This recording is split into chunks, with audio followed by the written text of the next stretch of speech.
Haruki hit the grass mid-stride, out cold before his head bounced against the turf. Narcolepsy is just an excuse for a lazy reserve. He only slows us down. Every single drill. Inside his sleeping mind, the field twisted into a star-scattered pitch where gravity felt optional. Here again. The one place where I can train without limitations, without exhaustion. He drilled for what felt like hours, each motion carving new pathways into his muscles. A whistle tore through the dream, dragging him back to the waking world. Look who's back from dreamland. Coach wants you to take this cross. Try not to trip over your own feet this time. Haruki moved without thinking, meeting the cross with a perfect volley that screamed into the top corner. The field went utterly silent. Even the coach's whistle hung still in his lips. That was impossible. I never practiced that move, not in my life, not in any waking hour. It matched the dream. That bicycle kick I practiced endlessly while asleep. That's where it came from. That night, he tested the link. Lying in his dorm, he fixated on a single technique before sleep. Inside the star-scattered pitch, he repeated the motion thousands of times, with no fatigue, no limit. When he woke at 3 a.m., the motion was already part of him. He executed it flawlessly in the dark. It's real. Every hour I sleep is a day of training. I can out-train anyone while they mock me for resting. He began sleeping at every opportunity, during breaks, before practice, even in the locker room. Look at him, passed out again. Some striker. He'll never make the starting 11 if he spends half the day unconscious. But in the next practice match, Haruki's touches were sharper, his positioning flawless. He scored 3 goals before halftime. If I keep this up, no one will believe I earned it. But I can't stop now. Not when I am finally becoming someone. The double life had begun. Outwardly, a narcoleptic failure. But in the depths of his dreams, Haruki was forging a deadliest striker. Within weeks, Haruki's name rocketed up the Academy striker rankings, defying every growth prediction model. This curve is impossible.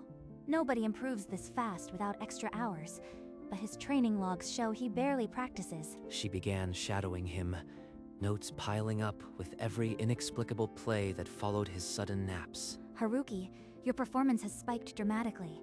Mind sharing your training secret over coffee? I just visualize. Seriously. While I am asleep, I run through plays in my head. Seems to help. Visualization doesn't create muscle memory that fast. He's hiding something. I need data. She overlaid his sleep episodes onto performance heat maps. The correlation was undeniable.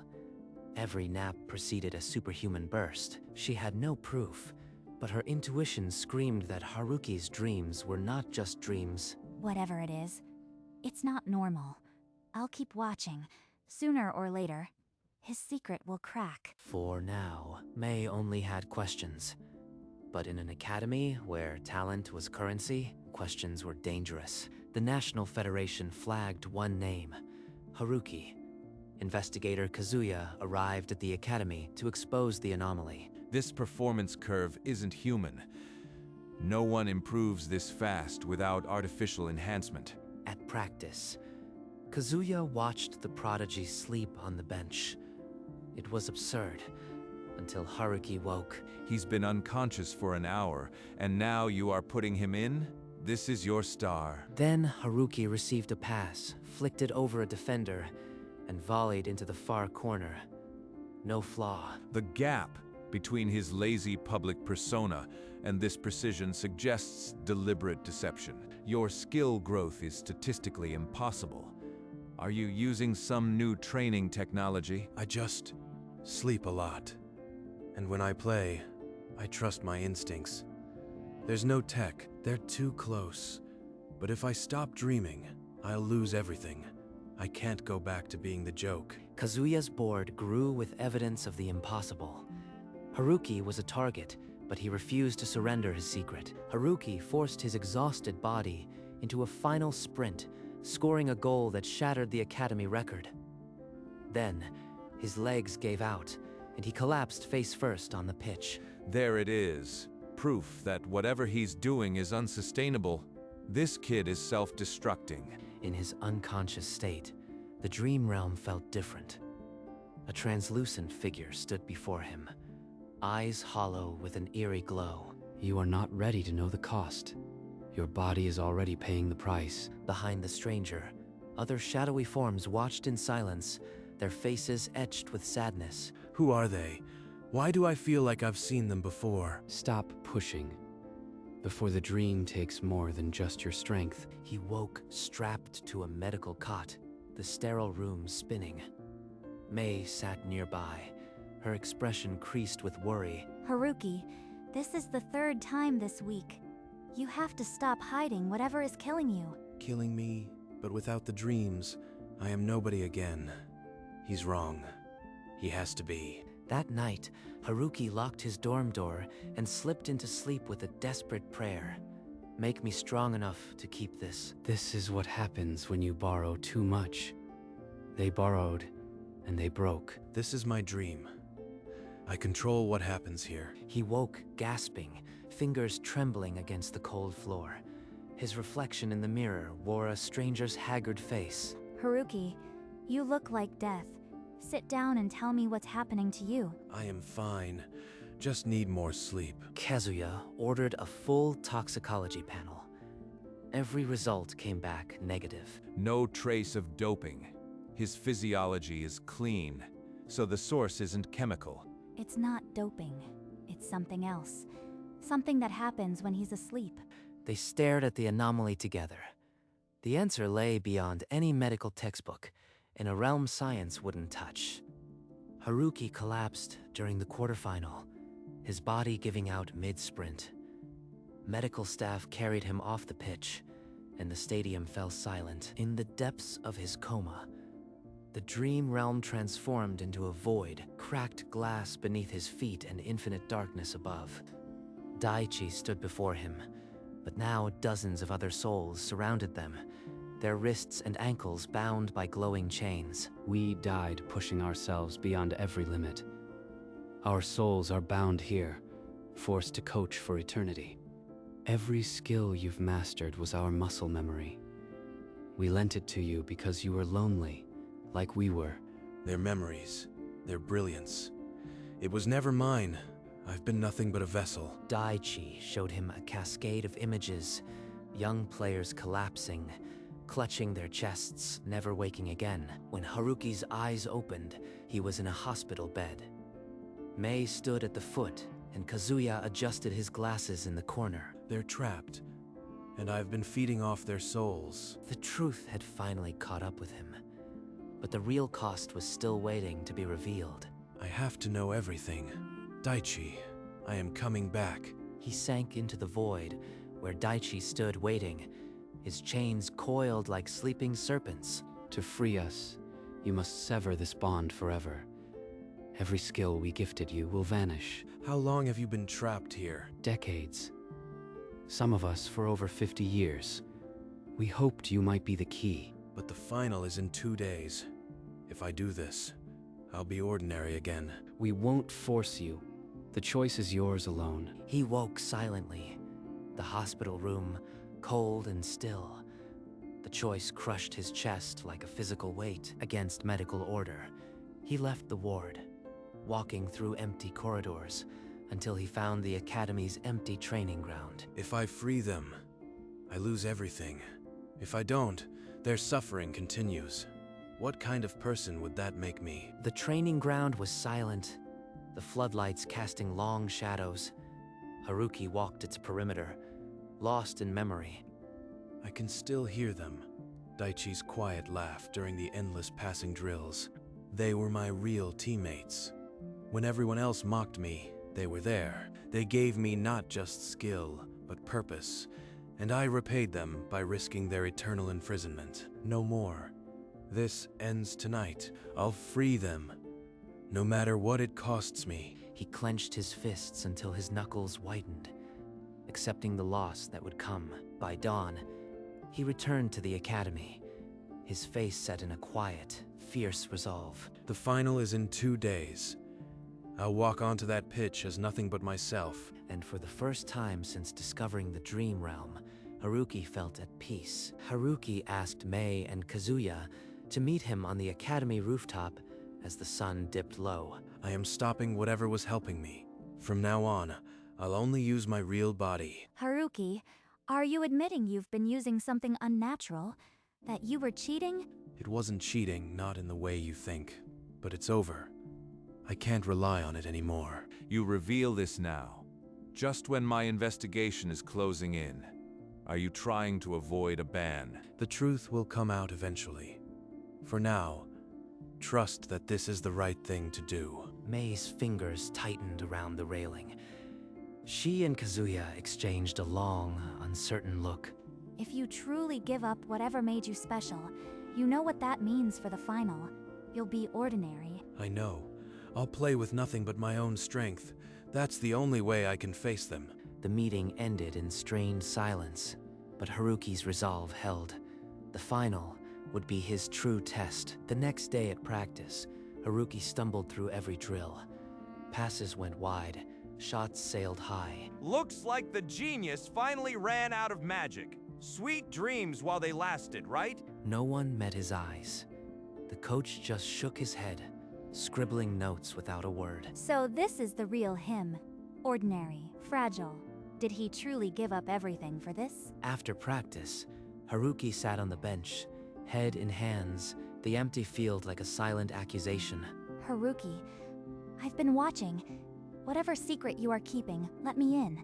There were others, souls of dead players. They trained me in my dreams. I was just borrowing their skills. You gave it all up to free them, even if it cost you everything. She believes me. This burden isn't mine alone anymore. Then play for them. Prove that their sacrifice meant something. That evening, Haruki was summoned to Kazuya's temporary office. A thick file lay on the desk. Your performance curve isn't human. I can't prove how you cheated, but I know you had help. I had help I can never use again. Please, just let me prove what I am without it. Why should I trust a player who lied for weeks? This could be another cover. The door swung open. Mei entered, her expression resolute. I know the truth. He sacrificed his gift to free others. Give him this chance, Kazuya. Kazuya studied them both, the silence stretching unbearably before he finally spoke. One game. If I see even a glimpse of your old power, I'll end your career. You won't see it, I promise. Thank you. He left the office carrying the weight of his promise. The final, now his only chance. The stadium roared, a sea of waving banners. Haruki stepped through the tunnel, feeling like a fraud. They're cheering for a ghost. The old me is already gone. He glanced upward and whispered to the sky, "This is for you. Kick off." The first pass rolled to him like always, but his touch betrayed him. The ball skidded away. Haruki, snap out of it. This is the final, not a nap. The hesitation was fatal. A swift counter pierced the defense, and the net rippled. The scoreboard hit 1-0. Soda kicked the turf, his glare slicing through the noise. No one met Haruki's eyes. He stood frozen. The crowd's roar a distant storm. His own hands looked foreign. I gave it all up, and I am still exactly who I was. A joke. Play for the joy, not for the result. The halftime whistle was a mercy. Inside the windowless locker room, silence crushed them like a physical force. You are dragging us down, but I've never seen someone work harder. So just run and stop thinking. Haruki looked up, stunned by the unexpected fire in Sota's voice.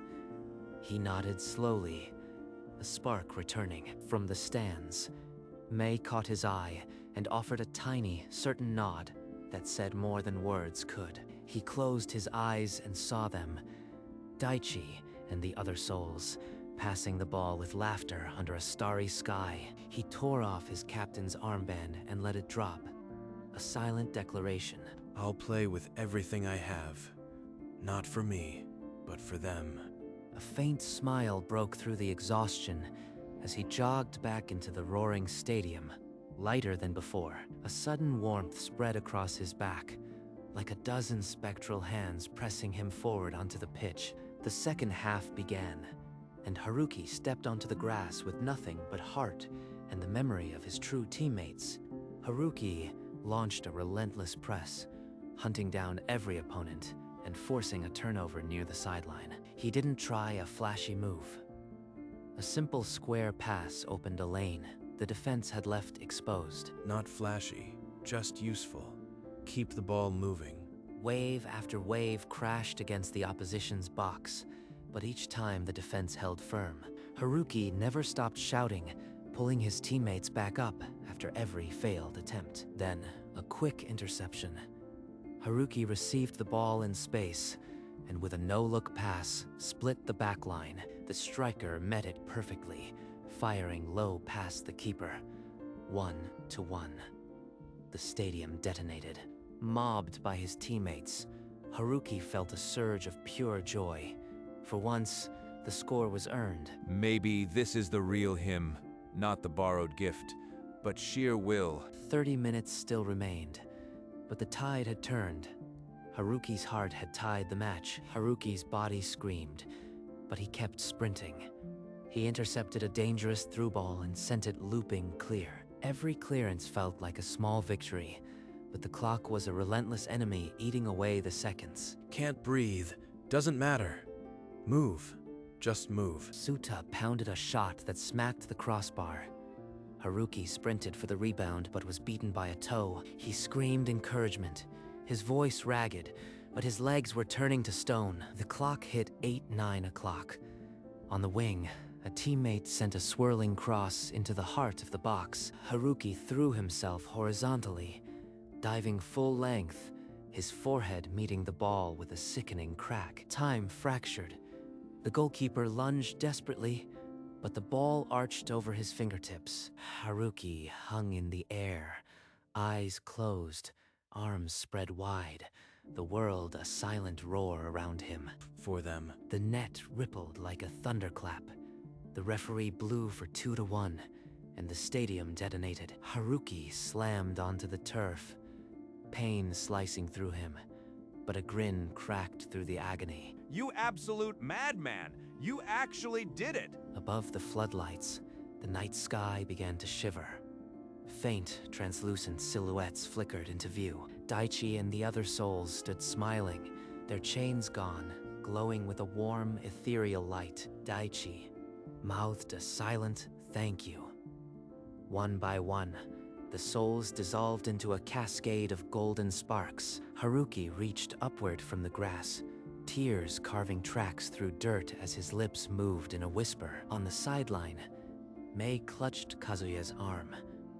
Both stood in silent understanding of a secret they'd never fully grasped. The stadium fell into a reverent hush, a gentle warmth settling over 50,000 hearts as if touched by an unseen hand. The promise was kept.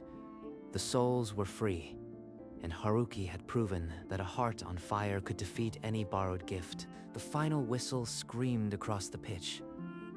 Haruki knelt at the center spot, chest heaving, a trembling smile breaking through the wreckage of his body. Suta charged in first, hoisting him onto his shoulders. The team became a living throne of sweat and joy. There's nothing but heart here. I was wrong. Mei threw her arms around him, her face a map of relief and tears. When the others scattered, Haruki returned to the center circle alone. The air tasted of fireworks and something fading. He looked up, finding one last faint silhouette against the dark sky. Daichi's pale outline smiled, and though no sound came, the words were unmistakable. Play forever. A final warmth bloomed across Haruki's shoulder, a ghostly hand pressing reassurance before vanishing. Through the blurring tears, Haruki nodded. He turned and jogged back to his team. Lighter than he'd ever been, the celebration swallowed him whole, but a quiet peace had settled in his eyes. Later, in a packed press room, Haruki sat before a sea of cameras, the trophy glinting beside him. Mei took the seat at his side. I was never the best alone. Every step forward was taught to me by those who loved this game more than anyone. A journalist leaned in, asking about the sudden, impossible spike in his performance. It was never mine to begin with. I just borrowed it for a while. Now it's gone, and I'm grateful it was ever there. May smiled beside him, the secret safe. The room puzzled but applauded. A standing ovation for a mystery they'd never solve. Afterwards, in the quiet locker room, Haruki sat alone, staring at the winner's medal, cradled in his palm. Daichi, everyone, I played for you. I hope it was enough. He brought the medal to his lips, a silent thank you, then slipped it under his shirt where it rested against his skin. Outside, the city celebrated, fireworks painting the sky, but inside, a gentle warmth replaced the ache. Tomorrow's headlines would read, "Miracle Striker defies all odds." But Haruki knew the real miracle had already passed beyond the sky. Days later, Haruki walked through a sunlit park, a suitcase at his side, and no clear destination pulling him forward. A newsstand caught his eye. His own face stared back from the front page beneath the headline, "Heart over Hype." The headline made him smile. A quiet, genuine curve that reached his eyes for the first time in months. A small voice pierced the calm. "You're Haruki, the Dream Striker," a young boy shouted, clutching a worn football. Haruki knelt to meet the boy's eyes, taking the offered ball and marker with a steady hand. He wrote carefully on the scuffed leather, "Play for love, not for fame." The boy read it, beamed, and sprinted away, his laughter trailing like a ribbon in the breeze. Haruki stood slowly, watching the small figure disappear, and understood that this was his real legacy. He picked up his suitcase and continued down the path, lighter with every step. From now on, every game is a tribute. That's enough. The memorial garden was silent, rows of stone plaques catching the last light of day. He stopped before a stone inscribed, "Daichi Tanaka," and the names of the other souls. Kneeling, he placed a small football at the base, its worn leather familiar against the cold ground. Thank you for teaching me what it means to truly play. I'll keep playing for all of us. He paused, letting the silence carry his words where he could not. Then he rose, knees shimmering with dew, and bowed deeply. Without looking back, he turned and walked toward the sunlit path beyond the gate. On the stone, the small football rested, a silent offering to the dead. His footsteps were light, carrying him forward, as if the souls themselves lifted his heels. The garden settled into stillness, holding its secrets in the fallen leaves. Haruki's silhouette grew smaller against the sunlit path, each step a quiet defiance of the sorrow that once held him.